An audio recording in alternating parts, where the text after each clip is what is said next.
Hello दोस्तों, welcome back to my channel. तो आज की कहानी है विद्वान ने क्यों की भूतनी से शादी। तो चलिए स्टार्ट करते हैं। एक समय की बात है, एक विद्वान को राजा ने एक गंभीर अपराध का दोषी ठहराया और उसे फांसी की सजा सुनाई गई।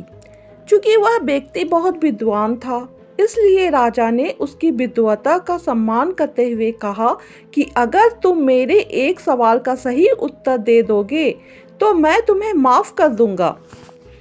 विद्वान ने सिर झुकाकर पूछा, क्या प्रश्न है महाराज? राजा ने कहा, सवाल सरल है लेकिन उत्तर खोजना मुश्किल है।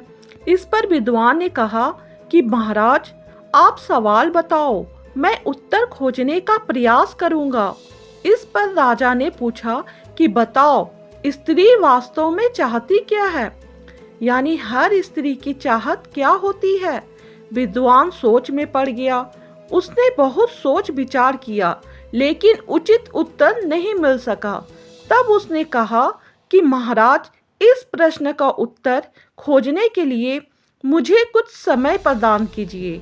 मैं अवश्य ही उत्तर खोजकर आपको बता दूंगा। राजा ने उसे 1 साल का समय दिया और कहा कि आज से ठीक 1 साल के अंदर अगर तुम इस सवाल का जवाब नहीं बता पाए तो तुम्हें बिना कोई अवसर दिए फांसी की सजा दे दी जाएगी। विद्वान इस बात पर सहमत हो गया और राजा के प्रश्न का उत्तर जानने के लिए निकल पड़ा। विद्वान ने पूरे राज्य में घूमकर कई ज्ञानी, पंडितों, साधु संतों और सामान्य लोगों से यह सवाल पूछा, लेकिन हर कोई अलग अलग जवाब देता।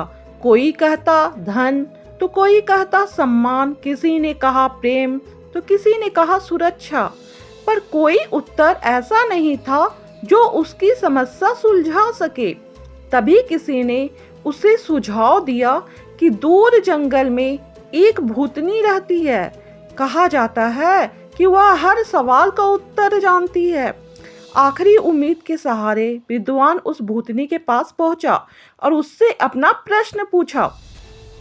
भूतनी हंसी और बोली कि मैं तुम्हें इस प्रश्न का सही उत्तर बता सकती हूँ, लेकिन मेरी एक शर्त है कि तुम्हें मुझसे विवाह करना होगा।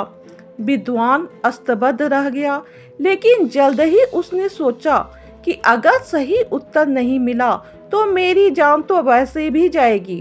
क्यों ना इस भूतनी को शर्त मान ली जाए, शायद इसके ऊपर से मेरी जान बच सके। यह सोचकर उसने भूतनी की शर्त मान ली और वहीं पर भूतनी के साथ विवाह कर लिया। विवाह होते ही भूतनी ने कहा, तुमने मेरी शर्त मान ली, इसलिए मैं तुम्हें खुश करने के लिए एक और सौगात देती हूँ। मैं दिन के 12 घंटे सुंदर परी बनकर रहूंगी और 12 घंटे भूतनी। लेकिन ये तुम तय करोगे कि मैं दिन में परी बनूं या रात में। विद्वान गहरी सोच में पड़ गया। उसने विचार किया कि अगर यह दिन में परी बनकर रहेगी तो दुनिया देखेगी, लेकिन मेरा रात काटना मुश्किल हो जाएगा, और अगर यह रात में परी बनी तो दिन नीरस हो जाएगा। अंत में उसने मुस्कुराते हुए कहा कि प्रिय, तुम्हें जो भी अच्छा लगे तुम वही करो, मेरी खुशी तुम्हारी मर्जी में है। विद्वान की बात सुनकर भूतनी भावुक हो गई। उसने कहा, चूंकि तुमने मुझे अपनी मर्जी का अधिकार दिया है, इसलिए मैं हमेशा के लिए परी ही बनकर रहूंगी। और फिर उसने विद्वान को स्त्रियों की सबसे बड़ी चाहत का उत्तर बताया। उसने कहा कि स्त्री हमेशा अपनी मर्जी से जीना चाहती है। अगर उसे यह अधिकार मिल जाए तो वह हमेशा खुश और खूबसूरत बनी रहती है।